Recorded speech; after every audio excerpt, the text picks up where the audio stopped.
Welcome, everyone. I'm excited to kick off our presentation today. We'll be exploring a very important topic. What happens when a long-term relationship ends after a year? This is the cover slide, so I just want to give you a quick idea of what we'll cover. We'll look at how ending a relationship, even after just 1 year, can be quite disorienting and challenging. We'll discuss the emotional, psychological, social, and physical effects that can follow a breakup. And finally, I'll share some insights on what helps in the recovery process. So, let's get started and explore this complex experience together. When a relationship ends, it's common to experience a period of shock or disbelief where you might think to yourself, "This isn't really happening." Even if there were warning signs, the actual moment of separation can still feel surreal, almost like it's happening to someone else. Along with that shock, there's often a deep sense of grief.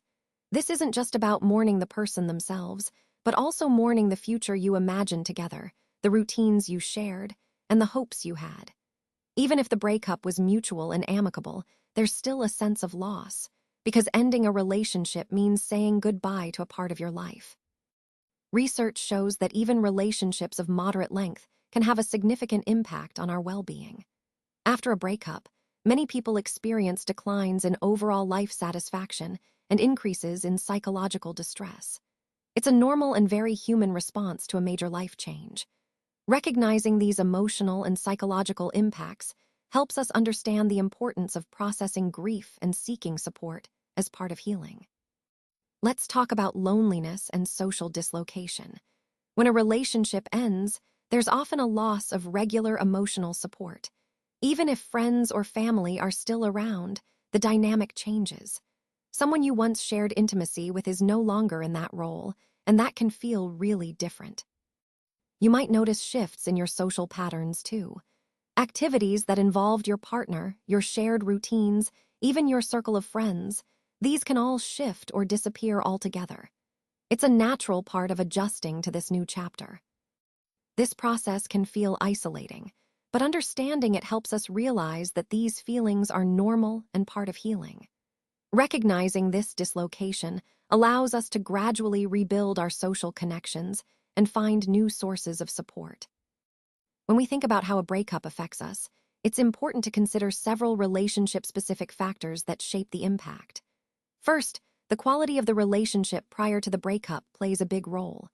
If the relationship was satisfying, supportive, and loving, the ending can be especially painful because the losses feel more real and tangible. However, those strong memories can also serve as a cushion, helping us remember the good times. Next, how the breakup happened matters a lot. Was it mutual or one-sided? Did it involve betrayal, conflict, or deception? Or was it a calm, understood decision? These details influence how we process and recover from the breakup. Shared investments are another key factor. Think about how many things were shared: living together, finances, mutual friends, material possessions. The more intertwined our lives, the more disruptive and painful the separation can be. Contact with the ex after the breakup also impacts healing.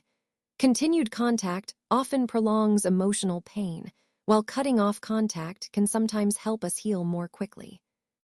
Finally, our personal history plays a role. Our attachment styles, previous breakups, and mental health history all shape how we respond and cope with the end of a relationship.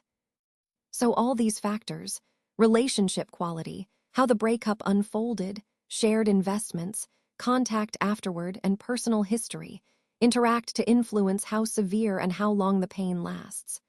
Understanding these can help us better navigate the healing process. When we go through a breakup, our bodies often respond in ways that reflect our emotional pain. One key aspect is the stress response.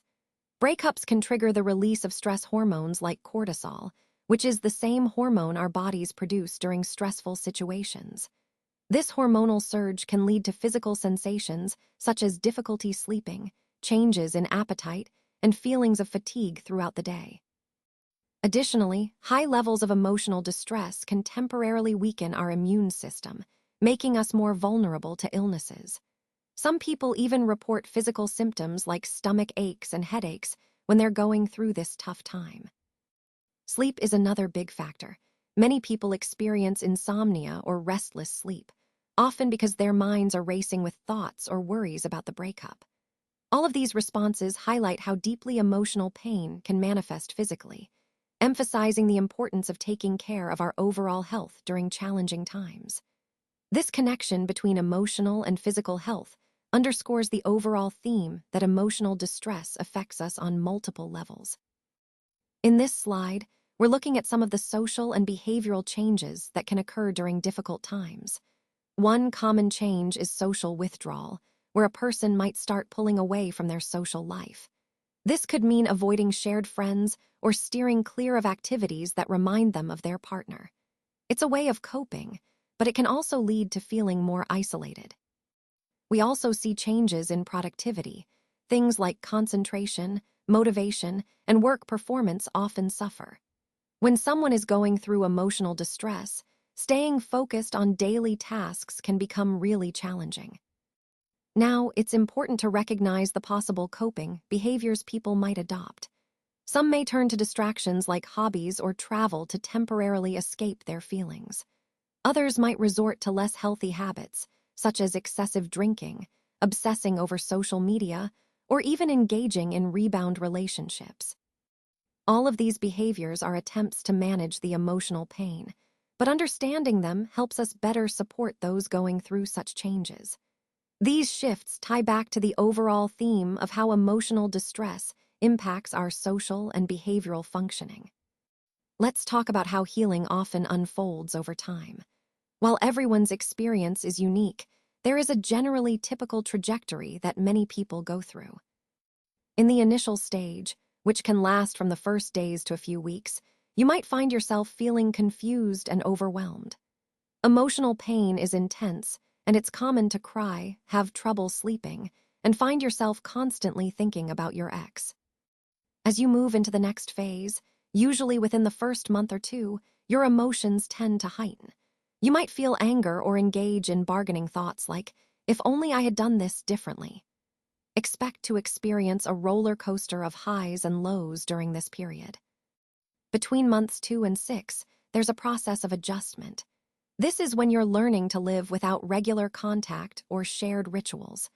Building new routines becomes essential, and gradually, you're creating a new normal for yourself.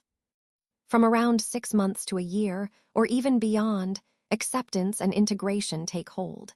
You start to accept what was, what is, and what will be. The future begins to look hopeful again without the partner, and memories of the relationship become less emotionally charged. Finally, many people experience growth and renewal. They gain a clearer understanding of themselves, discover what they want in future relationships, and begin to reestablish a fuller, more meaningful life. By about a year or so, most find themselves much more emotionally stable, although occasional pangs or reminders can still come up. Understanding this trajectory can help us see that healing is a process, gradual but ultimately transformative. Let's talk about some common misconceptions and myths that can really trip us up during the healing process. One of the biggest myths is that time heals all wounds. While time does help, it's not the only thing that leads to healing. Active processing, like reflecting, talking, or seeking support, is essential. Simply waiting isn't enough. Another misconception is that if you keep thinking about someone, you haven't healed. That's not true. Thinking about what happened is normal, especially early on. What truly matters is how those thoughts influence your mood and actions. If they're causing distress or impacting your daily life, that's where the focus should be. And then there's the idea that you must stay friends immediately. Sometimes, staying in touch or trying to be friends right away can seem like the right move, but for many people, it actually makes recovery more difficult. It's important to give yourself time and space to heal before jumping into any kind of friendship. Understanding these misconceptions helps us approach healing more realistically and compassionately, keeping us on a healthier path forward. Let's talk about some practical steps to help you on your path to recovery. First, it's really important to allow yourself to grieve. Feelings like sadness, anger, or disappointment are completely normal and necessary. Suppressing these emotions can actually make the suffering last longer, so give yourself permission to feel. Next, seek support. Whether it's trusted friends, family, or a therapist, sharing your pain can really lessen its hold on you. Remember, talking about what you're going through is a powerful way to diminish the intensity of those feelings. Creating distance is also helpful, both physically and emotionally. If possible, reducing or pausing contact with the person involved can prevent the hurt from being constantly reinforced. This space allows healing to begin. It's also vital to rediscover yourself. Reconnect with hobbies, interests, or dreams that you may have set aside. This helps rebuild your identity outside of the relationship, giving you a sense of self again. Taking care of yourself through healthy habits, like getting enough sleep, eating nutritious food, and exercising, can make a big difference in stabilizing your mood and overall well-being. Reflection is another key step. When you're ready, look back and try to learn from the experience. Think about what you want and what you don't, what worked and what didn't. This kind of insight helps you avoid repeating past mistakes. Setting small, achievable goals is essential too. Whether it's daily or weekly, these milestones, like going a week without crying or a month without checking social media, help you see progress and build confidence. Finally, when you're ready, be open to new possibilities. Exploring new relationships, friendships, or projects can help replace what was lost and expand your life in exciting ways.